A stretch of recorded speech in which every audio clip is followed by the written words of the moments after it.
नमस्कार, मैं doctor Jambu Kumar Jain, MBBS MD, master in medical science from Texila American university in endocrinology, post graduate diploma holder in diabetic nephropathy management from royal college of London.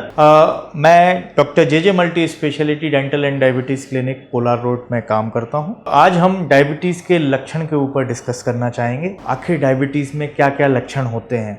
पिछले lecture में हमने ये देखा था कि डायबिटीज़ क्या होती है। अब इस लेक्चर में हम ये देखना चाहेंगे कि डायबिटीज़ में क्या क्या लक्षण होते हैं। पहले बताया था कि डायबिटीज़ इंसुलिन की कमी के कारण होती है।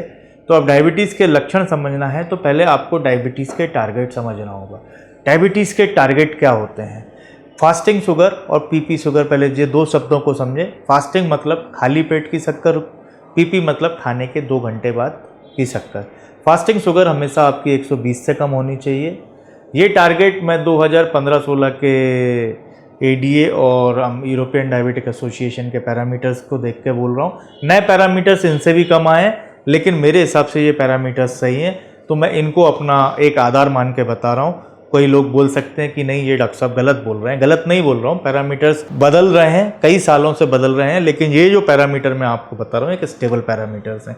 खाली पेट की शक्कर आपकी 120 से कम होनी चाहिए। भरे पेट की शक्कर आपकी 150 से कम होनी चाहिए। खाली पेट की शक्कर अगर 120 से 126 के बीच में होती है तो उस स्टेट को हम प्री डायबिटिक स्टेट बोलते हैं, और कोई भी शक्कर अगर 126 के ऊपर हो रही है खाली पेट की तो उसको हम प्योर डायबिटिक पेशेंट बोलते हैं। और भरे पेट की शक्कर अगर 150 से 200 के बीच में है तो उसको प्री डायबिटिक स्टेट बोलते हैं। और अगर किसी व्यक्ति की शक्कर को रैंडम ब्लड शुगर अगर उसकी 200 के ऊपर जा रही है तो वो डायबिटिक पेशेंट कहलाता है।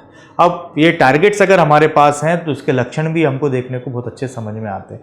क्योंकि मैंने ये बताया था कि डायबिटीज़ में आप जो ग्लूकोज लेते हैं, मतलब जो भी खाना आप खाते हैं जिससे ग्लूकोज बनता है, वो आपकी बॉडी यूज़ नहीं कर पाती है। अगर आपकी शक्कर बढ़ी हुई है तो इसका मतलब ये है कि आपकी बॉडी फिर आपका ग्लूकोज यूज़ नहीं कर पा रही है। तो पहला लक्षण ये होता है कि कमजोरी आती है। डायबिटीज़ में कमजोरी आएगी। और अगर इन पैरामीटर्स से हमारी शुगर ऊपर जा रही है, सपोज करें आपकी शुगर 250-300 जा रही है, तो बॉडी कहेगी नहीं, ये गलत है, ये शुगर मेरे को नुकसान पहुंचा रही है। तो बॉडी नेचुरली इसका ग्रोथ करते हुए शक्कर को निकालेगी। इस शक्कर को कहाँ से निकालेगी? वो बाथरूम के रास्ते से। तो बार बार पेशाब का आना। अब बार बार पेशाब जाओगे तो प्यास लगेगी, बट ऑब्वियस है।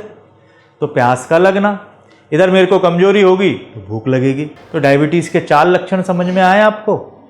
पहला लक्षण कमजोरी का होना जो हर पेशेंट में देखने को मिलता है। दूसरा लक्षण बार बार पेशाब का आना। तीसरा लक्षण प्यास का लगना। चौथा लक्षण भूख होना। अगर ये लक्षण लंबे समय तक चलते हैं तो आपकी बॉडी को एनर्जी कम होने लगती है, कम मिल रही है, तो बॉडी क्या करेगी? जो रखी हुई है उसका ही उपयोग करेगी, तो आपका वजन भी कम होने लगता है लंबे समय तक अगर आपकी अनकंट्रोल्ड डायबिटीज़। अब जिसका कमज़ोर शरीर है तो आप ये बताइए उसकी बीमारियों से लड़ने की क्षमता कैसी होगी? वो भी कमज़ोर होगी। तो उसकी प्रतिरोधक क्षमता कम है। प्रतिरोधक क्षमता कम है तो घाव नहीं भरेंगे। घाव का नहीं भरना और फिर छोटी छोटी बीमारियों का होना। अभी तो बड़ी बीमारियां छोटी छोटी भी बड़ी होकर आ रही हैं, जैसे कोरोना। तो डायबिटीज़ वालों को डराते हैं ना, कोरोना से बचो। अब आदमियों के लिए एक और बड़ी तकलीफ है इसमें। अब भाई जो कमज़ोर शरीर का आदमी है, क्या वो सेक्सुअली एक्टिव होगा? नहीं होगा। इरेक्टाइल डिस्फंक्शन मतलब नपुंसकता का आना, ये एक जवान व्यक्ति के लिए एक श्राप जैसा हो जाता है। इसलिए जो जवान व्यक्ति हैं वो इस चीज़ को विशेष रूप से ध्यान में रखें। यहाँ तक तो व्यक्ति कहता है कि ठीक है, कमजोरी उम्र के साथ आ रही होगी या हमारा वर्कलोड ज़्यादा है, हम सोए नहीं थे। कोई बोलता है कि हमको ये तकलीफ थी, वो तकलीफ थी। यहाँ तक तो वो समझ जाता है कि टालने वाली स्थिति में आता है। ये 6 लक्षण तो आप लोगों को समझ में आए, लेकिन इसके बाद जो लक्षण जो हमको दिखते नहीं है लेकिन बड़ा नुकसान करते हैं। अब यही जो बढ़ती हुई शुगर जो है ना, आपके कोलेस्ट्रॉल के साथ मिलकर आपकी नसों में जमने लग, नसों में जमेगी तो कौन सी नस में जमेगी तो ये तो डॉक्टर को भी नहीं मालूम। अगर ये हार्ट की नस में जमी, हार्ट ब्लॉक करेगी तो उससे क्या होगा? हार्ट अटैक या हार्ट फेलियर, डायबिटिक कार्डियोपैथी। अगर ये गुर्दों में करेगी तो गुर्दा फेल होगा, डायबिटिक नेफ्रोपैथी। आँखों में करेगी तो रेटिना पे अफेक्ट करेगी, डायबिटिक रेटिनोपैथी या कैटरैक्ट, डायबिटिक कैटरैक्ट। अगर ये दिमाग में करे तो पैरालिसिस होगा, थक्का जमाएगी, सीवियर अटैक। नहीं तो हाथ पाँव में झुनझुनी का आना, इसको हम बोलते हैं डायबिटिक न्यूरोपैथी। तो डायबिटीज़ के जो शुरुआती लक्षण क्या थे? कमजोरी का होना, बार बार पेशाब का आना, प्यास लगना, भूख लगना और वजन का कम होना। अब अगर ये 5 लक्षण हैं तो इसके बाद संभव है कि आपकी प्रतिरोधक क्षमता कम होगी, तो आपके घाव नहीं भरेंगे, छोटी छोटी बीमारियां लगेंगी, पुरुषों में नपुंसकता बढ़ेगी, महिलाओं में भी गर्भ धारण करने की क्षमता में कमी आएगी।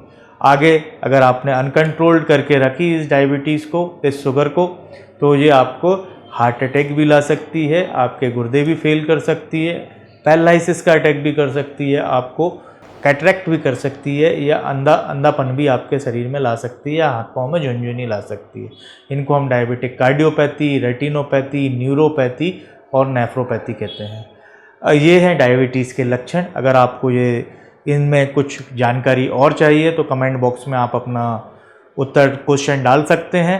और अगर आपको ये वीडियो अच्छा लगता है तो इसको लाइक करिए, सब्सक्राइब करिए।